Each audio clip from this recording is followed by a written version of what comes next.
din tayo sa ating laban. Ito na nga, purple start para dito kay Ryzen and purple start as well for the Popol in Kupa Jungle na magde-debut saktong-sakto in an elimination match in the playoffs. I call this a big risk pero sigurado, praktisado to ng Blacklist. O siguro po ang naging strategy dito ng Blacklist is since nagkakaagawan din pagdating sa jungle, maglabas na lang tayo ng ibang hero na sure tayong hindi magiging magiging trade or magiging ban for the other team. So maganda ngayon na even for Onyx ay maganda ka ng ginagawa. Blacklist still going in for the safer rotation. Sila rin ang makakuha ng Lito Wanderer. At mukhang basic ang ating nakikitang rotations ngayon. Wala pang mga invade na maaga.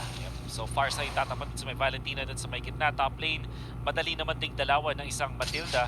When it comes to defensive rotations, magiging crucial to para sa Onyx katulad dun sa Cho. Which, by the way, di pa natin napag-usapan, Escalera back sa Rome.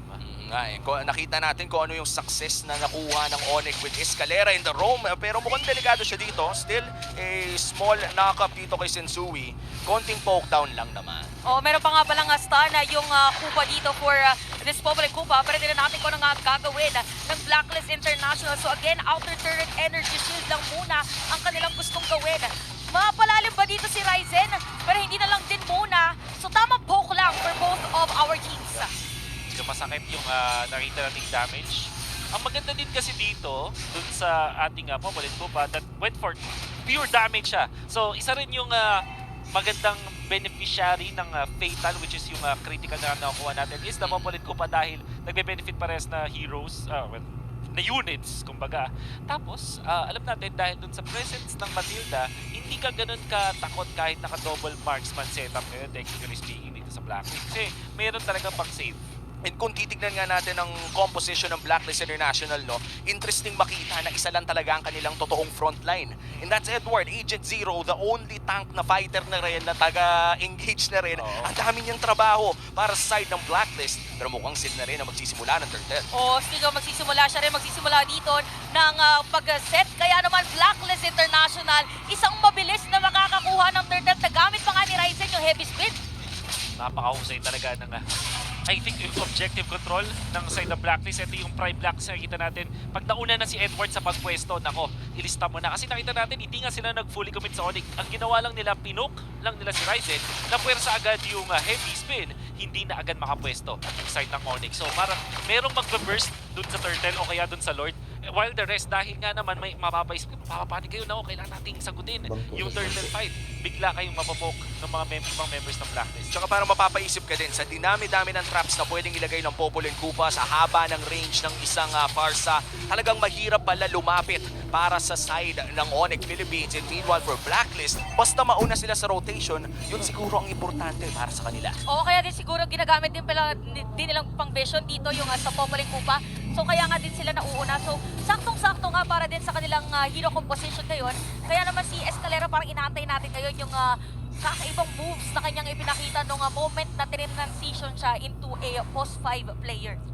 Kaya naman pala nabitawan ni Sensui na kapag wala kang pinakitang bago tapos ka sa akin, pala talaga siya yung merong dala na bago. At kung hindi ka nga naman prepared against Blacklist, ito talaga yung nakikita natin, biglang nasa kanila talaga ang kalamakan. And this almost a 1K gold lead sa side ng Blacklist International ay nagiging mas malaki kung iisipin natin yung late game na meron ng Blacklist International with double marksman setup. Talagang ito yung napakabilis mag-push. Isang maling teamfight lang ay pwedeng maraming makuha in the terms of Blacklist International. But for Onyx Philippines, they do have a lot of single target damage dahil na rin dito kay Cram. Pwede na pa isa-isahin na pwede silang umikot if ever para pigilan at kuruhan yung mga specific lanes. So ito na naman yung mga sinasabi natin na pagdating doon sa mga objectives ay malamiging place na agad ng ating mga players. So nandito na ulit at para nga same trajectory para sa dalawa. Pero si Escalera mag-a-advance saglit. Medyo mapatiin nga lang ginamit nila Circling Eagle sa mapa ng Feathered Airstrike. Heavy spin, ginamit na naman. Halos walang buhay at parang Blacklist ng dediretso. Magta-tower or mag-hero lock pa sila. Pero matatarget dito si Sensui. Pero Sensui will still secure this turtle. Ryzen ngayon tatakbo pero mukhang matatamaan and first blood does go to Blacklist International. Escalera naman ata ang isusunod nila dalawa ang mapupunta para sa mga agents. Napakahusay ulit na pwestuhan mula doon sa Blacklist International. Pinoke agad doon si Ryzen. At nakikita natin kapag naultihan din kasi talaga ng isang opponent Kupa na agad na dire-diretso the stacks. It hurts. Nakita naman natin. I believe naka-double Legion sword na itong si Sensui sa ngayon. So, ibig sabihin, hindi na ganun kadaling patayin si Kupa mismo dahil medyo makunat na. Tumataas yung kanyang defense. And of course, hindi mo pwedeng indahin or harapin yung damage output na ng isang Popolin Kupa. Lalo na ganito kaganda. 5 minutes, meron ka na kagad Blade of Despair. Wow. Ito yung mga parang may bangs na sobrang haba, no? 5 Oo. minutes, BOD. Sobrang bilis ng kanyang items. And looking at the items right now, hatid ng FWD, ay talagang makikita natin na napakataas na ng damage na pwedeng ibato ni Kupa o kahit si Popol yung bumanat sa'yo, ay napakasakit na rin. Oo, ngart-ngart talaga eh. Panagkataon na doon sa may moments for the Popol and Kupa. And for Onyx right now, parang hindi ito yung usual na Onyx na nakikita natin. So, inaantay natin sa aggression. Again, they have the crowd control para sa kanilang lineup. Pero baka inaantay lang din nila na tumaba na si Nets kasi yung strategy nila eh. Yep. Yan naman ang laging tatandaan para sa Onyx. Edward? Off, nakapag-flicker out. Nagamit na rin dito ang Feathered Airstrike. So, gano'n naka-importante yung mga skills ngayon at even resources dahil any moment ay nagkakapiti ka na ng mga skills. Tsaka kung yung rotation sa Blacklist ang linis ngayon, no? 2-0 ang ating kill score at meron tayong 4K gold lead just because the rotation sa Blacklist International na ang bilis nilang kumuha ng Torre. Tignan mo, makakaisa na naman sila sa baba. Anong trinade ng Onyx para doon?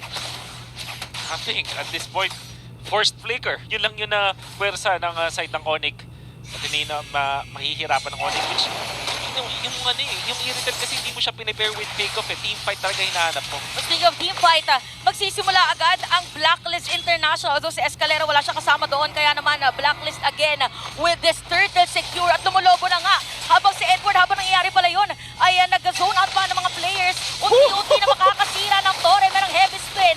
Edward, makukuha pa nila! Oh no, Circling Eagle, Guiding Wind, lahat na ng mga pwedeng gamitin para makatakas doon ay ginamit ng Blacklist at napakalinis. Tama ka, umialinis ng ginagawang rotation ng Blacklist. Siya pa yung napahamak. Biruin mo, na-set na niya. Ang ganda na ng ginawa ng Onyx. Pero isang guiding wind lang.